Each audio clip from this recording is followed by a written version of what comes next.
څنګه چې په ایم اس ورډ کې یا په ایکسل کې د یو نوي فایل کولاولو دپاره یو خاص آیکني چې په هغې باندې موږ کلیک کوو نو زموږ سره یو نوی فایل کولاو شي. هم په دغې طریقه باندې په آټوکیډ کې په دې ځای کې دا وایټ کلر آیکن دی، په دې باندې چې موږ کلیک کوو نو دا وینډو کولاو شي. دلته که تاسو وګورئ دا ای کیټ دا آلریډي سلیکټ دی، دا به موږ نه چیړو، دا پریسیټ ټیمپلیټس دي. موږ به په اوپن باندې کلیک کوو. یو نوی ډرایینګ کولاو شو بالکل بلینک.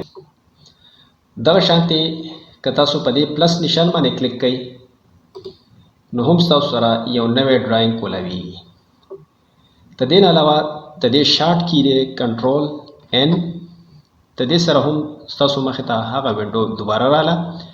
تاسو به په اوپن باندې کلیک کوئ نو ستاسو سره یو بل نوی ډرایینګ کولاو شو. دا یو څو طریقې وي چې کومه تاسو ته اسانه وي، تاسو په هغې طریقه باندې نوی فایل کولاولی شئ. اور دې دیوال سره به پرپینډیکولرلی کلیک کوم نو دا کپبورډ ته دې ځای نه دلته ما ولګوم. نو دا یو څو طریقې دي په پروجیکټ کې. په دې طریقو باندې تاسو آبجیکټ د یو ځای نه بل ځای ته موف کولی شئ. دې نه بعد به مونږ کمانډ کوو کاپي. کاپي څه ته وایي؟ مثلا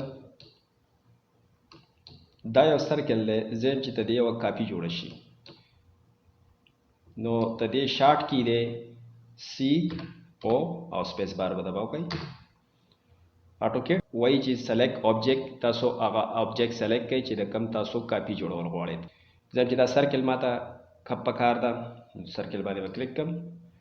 که فرض کا تاسو ته دا ټیکسټ ورسره هم پکاري 01 نو دا ورسره هم سلیکټ کوئ، انټر کوئ اور کلیک کوئ. یو ځای کې دا کاپي راواغسته، خو دا اوس په هوا باندې ده. دا چې کوم ځای کې تاسو کلیک کوئ هلته کې به ته دې کاپي جوړه شي.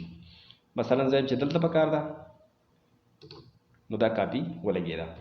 خو اوس دا کاپي د دې آبجیکټ نه، دا سورس آبجیکټ دی، دې ته سورس آبجیکټ وایي. یعنی د دې آبجیکټ نه، د دې سرکل نه دا سرکل جوړه شوې ده، دا ته کاپي شوه نو دا یې سورس آبجیکټ شو. اوس د دې سرکل او د دې سرکل په منځ کې څومره فاصله ده دا مونږ هسې په اندازه باندې ولګو. دې له مونږ څه خاص فاصله نه ده ورکړې. چې کله تاسو په آټوکیډ باندې کار کوئ نو ستاسو د لاس کېښودو به یو خاص پوزیشن وي. دا خبره یاد ساتئ چې ستاسو دا ګس لاس به داسې پروت وي. ستاسو دا تھمب چې دی، دا غټه ګوته چې ده دا به په سپیس بار باندې پرته وي. دا انډکس فنګر په دې باندې به تاسو کمانډ ورکوئ. سی کمانډ دی، ډي دی، یا هر څه کمانډ دی، هغه به تاسو چې کمانډ تاسو فار ایگزامپل اچ کمانډ تاسو ورکو نو تاسو به ظاهره خبره دا ګوته دلته راوړئ، اچ به دباو کوئ، بیا به لاس دلته نه پرېږدئ بلکې لاس په واپس دې پوزیشن نه راوړئ. دا د آټوکیډ باندې کار کولو سټایل دی. دغه شانتې دا میډل فنګر چې دا به تاسو په اسکیپ باندې دی، ځکه چې په آټوکیډ باندې کله مونږ کار کوو نو بار بار د اسکیپ بټن ضرورت راځي. نو چې دا ګوته ستاسو آلریډي په اسکیپ بټن باندې پرتی نو بس تاسو به فوراً دباوئ او کار به ستاسو کیږي. آټوکیډ ډیزاین شوی هم ته دې دپاره ده چې تاسو کار په تیزۍ سره وکړئ. د دې ارکیټیکچر باندې کار کولو لپاره دا کنورژن ټیبل زده کول ډېره زیاته ضروري ده.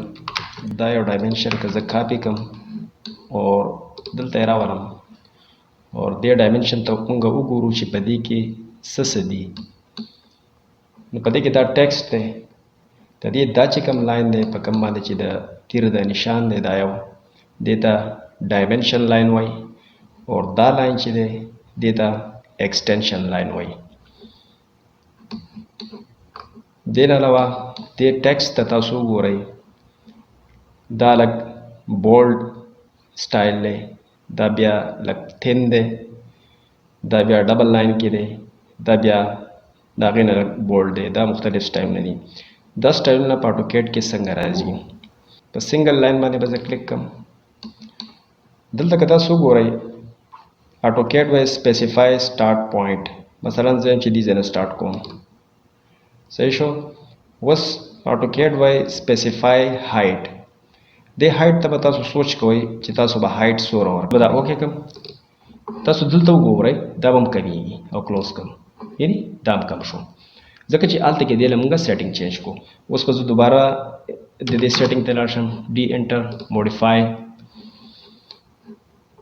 اوس وای offset from origin هغه ته وای کوم ځای چې دا ډایمنشن لکه اوس دا ډایمنشن چې ما لګوله نو ما دلته راول کلیک کړو کنه په دې ځای کې ما کلیک کړو نو چې کوم ځای کې ته کلیک کې دا دغه اوریجن ایته اوریجن وای سٹارټینګ پوینټ وای په AutoCAD کې دوه قسمه سپیسز دي یو یې دا بلیک بیک ګراوند چې تاسو ته ښکاري دې ته وایي موډل سپیس په موډل سپیس کې مونږه میپینګ کوو خپل ډرایینګ پکې تیارو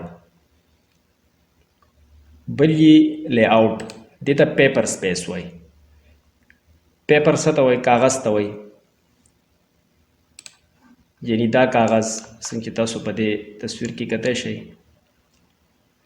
نو سی چلی په موډل سپیس کې مونږ ډرایینګ تیار کو او بیا په پیپر سپیس کې هغه له لک سیټینګ وکړو او د دې ځای نه بیا مونږ پرینټ کوو A3 پیپر سایز سلیکټ کړئ چې بعد د خپل ډرایینګ په دې باندې فټ کړئ د یو خاص سکیل په حساب سره اوس دې راتلو نه مخکې مونږ لک سکیل ګورو چې سکیل څه ته وایي موډل ته بیا راشو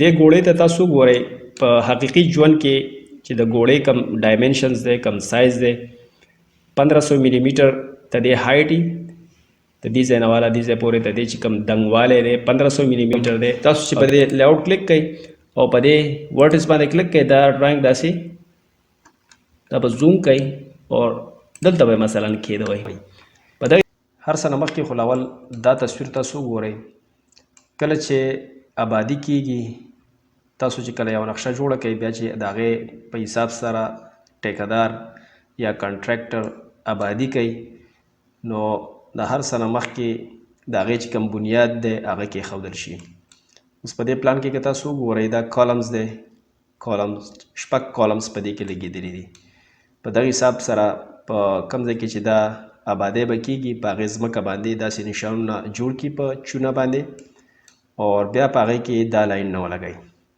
د دې بالکل په سنټر پوینټ باندې د دې په منځ کې په سټیل پکې ولګئ یا پکې څه سټیک پکې ولګئ او په هغې په هر یو فاونډیشن کې داسې سټیک ولګئ او هغه بیا د یو ډوري په مدد سره د یو تار په مدد سره داسې د یو بل سره جوینټ کړي څنګه چې تاسو دا لیدلی شئ کمانډ ورکو H انټر سلیکټ دی آبجیکټ د آبجیکټ په سلیکټ کو اور سولید باندې به کلیک کو بائی لیئر صحیح دی بائی لیئر دقه کلر بوله پاتې کو اور دا به انټر کم نو دا اوس هیچ په دې کې ولګېدو خو هیچ جدای دی او هغه ریکټینګل چې مونږ کوم لګولی وه د کالمز هغه سیپریټ ده ښه خبره ده چې د دې نه مونږ بلاک جوړ کړو میک شور چې دا لیئر کرنټ ده نو مونږ به کمانډ ورکو B انټر په دې پلان کې مونږ لا لیولز نه دي اخی لیولز په باره کې یو کنسپټ کلیر کوي چې لیولز څه ته وایي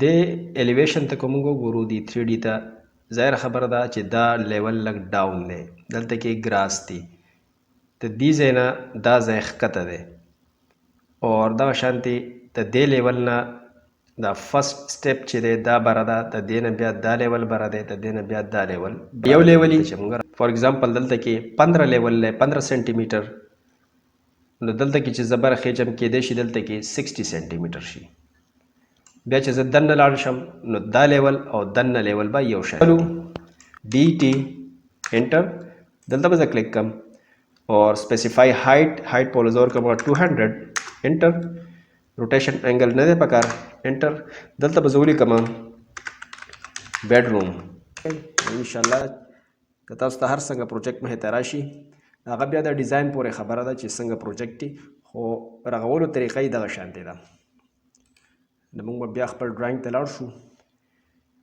اور صرف دا پلان به کاپي کو په دې کې دا ډایمنشنز ته موږ ته ضرورت نشته دی صرف پلانز اور دا انټرنس دا موږ ته پکار دی ټیکس دا پروجیکټ په اوس موږ فائنل ریویو کو ته دې دا هر څه به موږ دوباره چیک کو پلان الیویشن سیکشن دا کم ډرایینګز چې موږ تیار کړه چې په دې کې څه اونچ نیچ دي یا په دې کې کېدای شي څه مسټیکس دي چې هغه ته موږ لرې کو او بیا موږ پلاټینګ طرف ته لاړ شو اور په پلاټینګ کې به سیټینګ وګورو او پن اساینمنټ لیئر به زه معلوم کړم چې الیویشن 1 دا دی او ریډ کلر دی ټیک شو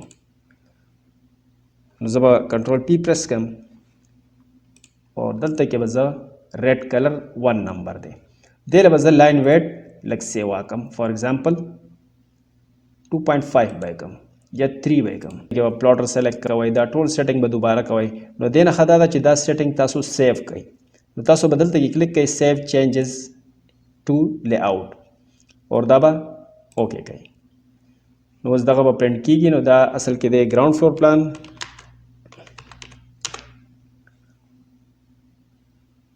دا ګراوند فلور پلان پرنټ شو. پریکټیکلی به زه تاسو ته ښیم چې دا یو ډرایینګ دا سایډ پلان به زه په پلاټر کې لاول پیپر ولګوم. تاسو ته به زه چل ښیم چې په پلاټر کې به تاسو رول څنګه لګوئ. ښه په دې پلاټر کې تاسو ګورئ دلته کې انک لګېدلی. دا ته دې قسمونه دي MBK او BK. په دې کې دا 3 بټنز لګېدلي دي. دا پکې د بلیک اینډ وایټ لپاره دي. اور دا چې دي دا کلر دي CMY سیان، میزنټا او یلو. اور دلته کې به دا زه اوکې کوم. اوس به مونږ خپل پلاټر ته وګورو. دلته کې میسج ته وګوره. اوس په میسج راشي.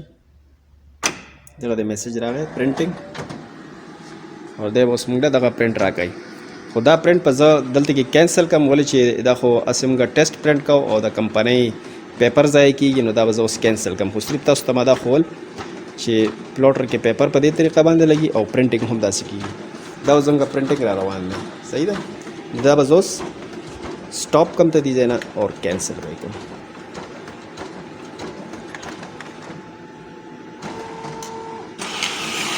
دا تاسو وکتل